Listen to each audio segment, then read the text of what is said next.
सुखदेव जी को याद आया कि अभी तो हमने मंगलाचरण नहीं किया, कथा शुरू कर दिया और अभी कथा के इतने अध्याय पूरे हो गए, दूसरे स्कंध में उनको याद आया कि अभी तो हमने भगवान का मंगलाचरण ही नहीं किया।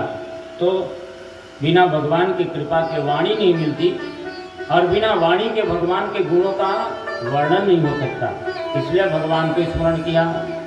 यद कीर्तनम यद स्मरणम यदीक्षणम यद वंदनम यद श्रवणम यदर्हणम लोकस्य सदयो विधुनोतु कल्मषं तस्मै सुभद्र श्रवसे नमः।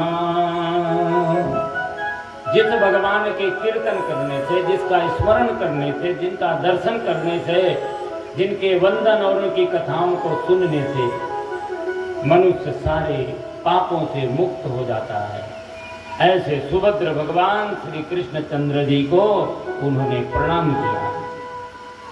और जब प्रणाम किया तो ये दुनिया कैसे बनी परीक्षित को समझाने लगे। यही प्रश्न एक बार नारद जी ने ब्रह्मा जी से किया। ब्रह्मा जी ध्यान में थे तो नारद जी ने कहा कि पितामह आप किसका ध्यान कर रहे हो? हमने तो सोचा कि इस दुनिया में सबसे बड़े आप ही हो। तो पितामह ने कहा कि नारद मैं भगवान नारायण का ध्यान कर रहा हूँ, जिनने ये दुनिया बनाई है।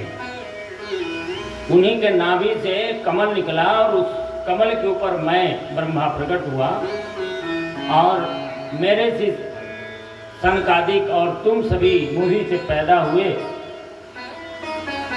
और जब भगवान ने मुझको दुनिया बनाने के लिए कहा तो मैंने सोचा कि मैं दुनिया बनाऊंगा तो मैं ही तो दिखूंगा, खिलौना बनाने वाला ही तो दिखेगा। खिलौना बनाते हुए माल कहाँ से आया ये कहाँ क्यों जानता है, जो बना रहा है वही कीमती है। तो ब्रह्मा जी ने कहा जब मैं दुनिया को बनाऊंगा तो दुनिया मुझे ही सब कुछ मानेगी, और जब मुझे सब कुछ मानेगी तो कई बार व्यक्ति भूल जाता है ये धन किसने दिया, भगवान ने दिया था आपको। विभूतियाँ भगवान की हैं, प्रतिभा भगवान की है, लेकिन हमको लगता है कि भगवान ने दिया हमको। कभी हमने भगवान के लिए कुछ सोचा? कभी भगवान की इस दुनिया के लिए हमने कभी कुछ सोचा? हमको बड़ा पैसा भगवान ने दे दिया तो हम भगवान को भूल गए। तो ब्रह्मा जी ने कहा कि हमको भी ऐसा कभी हो सकता है, दुनिया हम बनाएंगे, दुनिया तो हम ही को जानेगी, और मैं आपको भूल गया तो ये बड़ी नुकसान होगी हमारी। तो क्या करना चाहिए हमको? तो भगवान ने कहा कि ब्रह्मा जी मैं आपको 4 श्लोकों वाली भागवत दे रहा हूँ। ये 4 श्लोकों की भागवत आप नित्य पढ़ते रहना तो आपको कभी भ्रम नहीं होगा। ये 4 श्लोक की भागवत है और इसी को 18,000 में बनाया है। यदि आप पूरी भागवत नहीं पढ़ पाते तो ये 4 श्लोक रोज पढ़ना, इसका अर्थ समझना तो पूरी भागवत समझ में आ जाएगी। अहमेवास्मि वाग्रे नान्यद सत सत परम पश्चादहं यदेत यो अवशिष्येत सोऽस्म्यहम्। भगवान कहते हैं कि ब्रह्मा जी इस सृष्टि कि पहले भी मैं था, जब ये सृष्टि नहीं थी तो भी मैं था, और जब ये सृष्टि नहीं रहेगी तब भी मैं ही रहूंगा। इस सृष्टि को बनाने वाला भी मैं और बनने वाला भी मैं हूँ। इसका निमित्त कारण भी मैं हूँ और उपादान कारण भी मैं हूँ। जब कुछ नहीं होगा तब मैं शेष रहता हूँ, इसीलिए मेरा एक नाम शेष है। तो भगवान से परे इस दुनिया में कुछ भी नहीं है।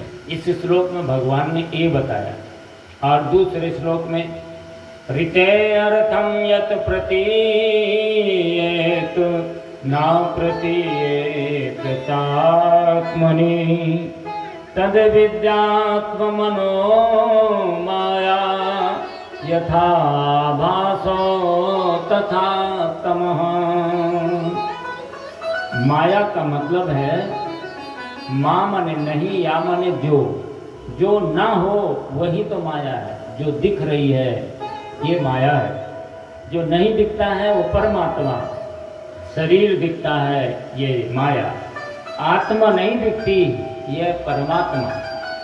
तो इस संसार को चलाने वाला तो भगवान, पर कभी भगवान किसी को दिखाई नहीं पड़ते, केवल उनकी माया दिखती है, उनकी छाया दिखती है। यही सबसे बड़ा आश्चर्य है।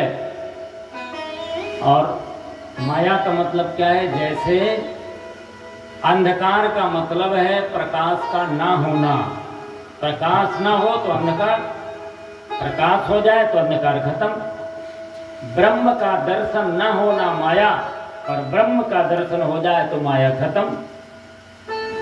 मोहे न नारी नारी के रूपा, मोहे न नारी नारी के रूपा, मोहे न नारी नारी के रूपा। पन्नगारी चरित अनूपा, पन्नगारी चरित अनूपा। मोहे न नारी नारी के रूपा, मोहे न नारी नारी के रूपा। नारी नारी के ऊपर मोहित नहीं होती, ये भगवान शिव कह रहे हैं। तो भक्ति भी नारी और माया भी नारी। जहाँ माया है वहाँ भक्ति नहीं, और जहाँ भक्ति है वहाँ माया नहीं। माया को सब भजे, मायापति भजे न को। मायापति को जो भजे, माया दासी हो। यदि माया को आप पकड़ते हो तो मायापति पकड़ में नहीं आएंगे, और यदि मायापति के साथ में हो तो माया आपके नजदीक नहीं आएगी। ये माया अत्यंत गुणमयी है। ये साम गुणमयी मम माया दुरस्तया, मामेव प्रपद्यन्ते माया में ताम तरन्ति ते। ये माया इतनी आकर्षक है कि बड़े बड़े ऋषि योगी सबको खींचती है, लेकिन जो हमारे शरण में रहते हैं माया उनका कुछ नहीं बिगाड़ सकती। नट खट बिकट देखी खगराया, नट खट बिकट देखी खगराया। नट सेवा कही ना व्यापई माया, कही ना व्यापई माया, व्यापई माया, व्यापई माया। एक जादू दिखाने वाला नट होता है, तो नट का एक सहयोगी होता है जिसको जमूड़ा कहते हैं। और नट कहता है जमूड़े करतब दिखा, तो जमूड़ा अनेक प्रकार के करतब दिखाता है। दुनिया आश्चर्य करती है, देखो इसका तो सिर गायब हो गया। आश्चर्य देखने वाले करते हैं, जादू को देखने वाले। लेकिन जमूड़े को कोई आश्चर्य नहीं होता, क्यों? उसे पता है कि हमारा मालिक क्या कर रहा है।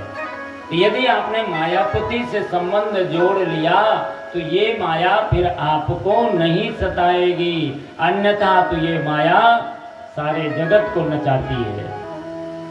तीसरे श्लोक में भगवान कहते हैं, यथा महान्ति भूतानि भूतेषु चावचे सनु, प्रविष्टानि प्रविष्टानि यथा तेषु न तेष्वहम्। सब में मैं हूँ और सब मेरे में है। मेरे से पृथक कोई नहीं है, कुछ भी नहीं है। एक संत जा रहे थे तो एक घर से आवाज आ रही थी कि हाथी खाएंगे, घोड़ा खाएंगे। तो संत ने सोचा कि ये बच्चे कैसे हैं जो हाथी खाते हैं और घोड़ा खाते हैं। तो जाकर के संत ने पूछा गृहिणी से, तो गृहिणी ने कहा कि महाराज जी, कल हमारे घर में त्योहार था तो हमने शक्कर के हाथी बनाए थे और शक्कर के घोड़ा बनाए थे, उसी को ही खाने के लिए बच्चे झगड़ा कर रहे हैं। वास्तव में वो हाथी बना हो चाहे घोड़ा बना हो, मूल चीज उसमें क्या है? शक्कर है, और शक्कर तो मीठी होगी। ऐसे इस जगत में कुत्ता बना हो, बिल्ली बना हो, आदमी बना हो, कुछ भी बना हो, पर इसमें प्रकाश किसका है? भगवान का है। कोई अंतर नहीं है, सब में आत्मा के रूप में वही भगवान विराजमान है। इसलिए आप उनका दर्शन सर्वत्र करो, मेरा ही दर्शन सभी जीवात्माओं में करो। और चौथा का एतावदेव जिज्ञासं तत्व जिज्ञासुना आत्मनः अन्वय व्यतिरेकाभ्याम यत् सात सर्वत्र सर्वदा। मैं ही संसार में एक के रूप में, आत्मा के रूप में मैं ही सर्वत्र सभी जगह विद्यमान हूँ। ये अभेद ज्ञान है, मेरे अलावा कुछ भी नहीं है। यह जानना ही तत्व ज्ञान है और इसे तत्वज्ञानी ही जान सकता है। कहना तो आसान है, ईश्वर सभी जगह है, लेकिन इसका अनुभव करना कठिन है। जो अनुभव कर रहे उसको तत्वज्ञानी कहते हैं, और तत्वज्ञान से ही मेरा अनुभव व्यक्ति कर सकता है। 4 श्लोकों में संपूर्ण भागवत को सुनाया और इसके